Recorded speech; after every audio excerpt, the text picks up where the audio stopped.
This is Jamie Drummond for Good Food Revolution. I'm sitting here with Blair Walter with the German inflection from Felton Road in central Otago, New Zealand. How are you today, sir? Wonderful, thanks. Blair's just taken us through a fantastic tasting of Pinot Noir, of Chardonnay and Riesling, and then a little bit of Fien. Now we're tasting some beer, not produced by Felton Road, I must add actually. Blair, tell us a little bit about Felton Road. Well, we're a small winery vineyard in Bannockburn, central Otago. We have 3 different properties in the Bannockburn sub-region, totaling 32 hectares, and we produce around 12,000 cases of wine a year. And your wine is distributed all over the world and held in rather high regard. Yes, I guess we're fortunate to have a nice reputation and a healthy demand for the wines. And it's a lot of fun to be here in such a remote part of central Otago and 3 hours from the nearest traffic light, and yet have our wines sold in pretty much all the major cities around the world. Now, how did you come into the wine community yourself? I grew up on a farm, so I was always passionate about agriculture and farming systems, and I studied horticultural science at university.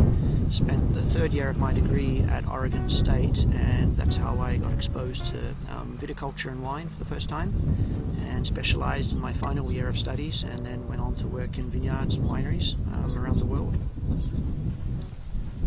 Now, how did you find yourself back here at Felton Road? My lab partner at Lincoln was a gentleman named Stuart Elms, and I was the youngest guy in the class, and Stuart was the oldest, so they paired us up as lab chemistry partners. And after I went off and started working in wineries all over the place, Stuart and I kept in touch, and then he was starting to develop this vineyard, and he invited me to become involved right from day one.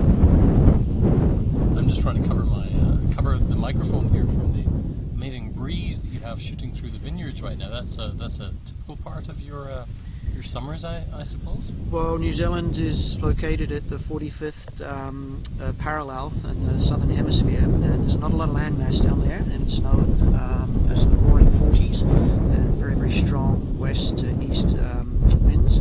And so, yeah, New Zealand is a windy place, so it's not uncommon to have a gentle breeze like this. Now, you practice biodynamic agriculture? Yes, we started with organics in 2002, and then was exposed to the biodynamics and that way of thinking, and we started to read and learn more about it, and thought that would be a really nice extension of organic farming. So we started in 2003, and just last month we received our certificate for full Demeter certification.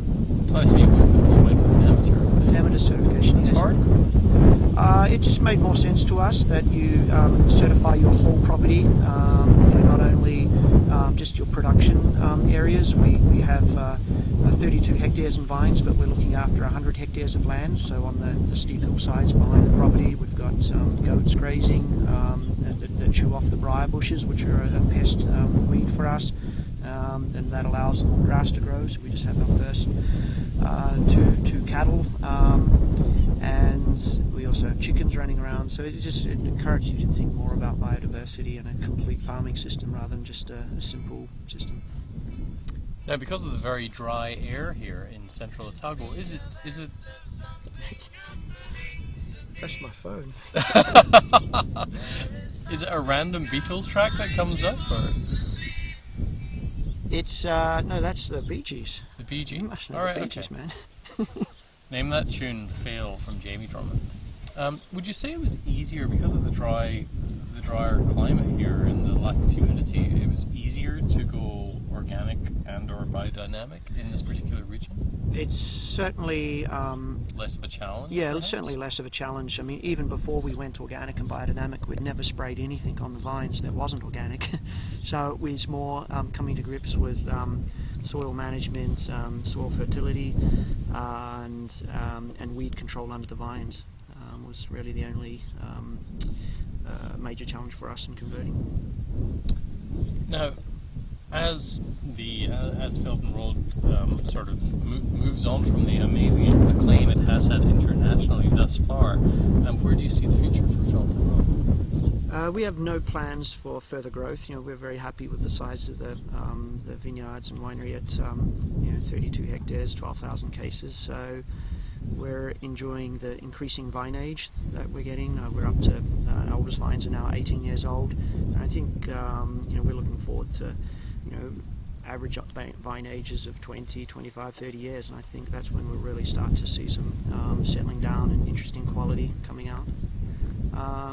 And apart from that, it's doing more of the same, just really focusing very intently on doing the best we can in the vineyards. The winemaking I don't expect to see any changes there. It's a very simple, straightforward procedure, but there's always challenges in the vineyard.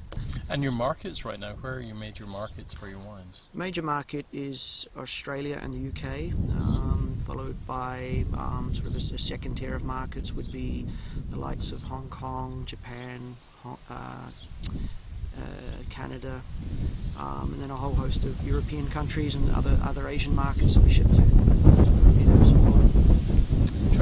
Well, thank you very much for sharing some of the Felton Road knowledge and wealth today. It's been absolutely fantastic, and thank you for spending some time with Good Food Revolution. No problem. Thank you for coming to see us. It's a long way. When you come next time you come up to Toronto, make sure to pay us a visit. Will do. Take care. Cheers.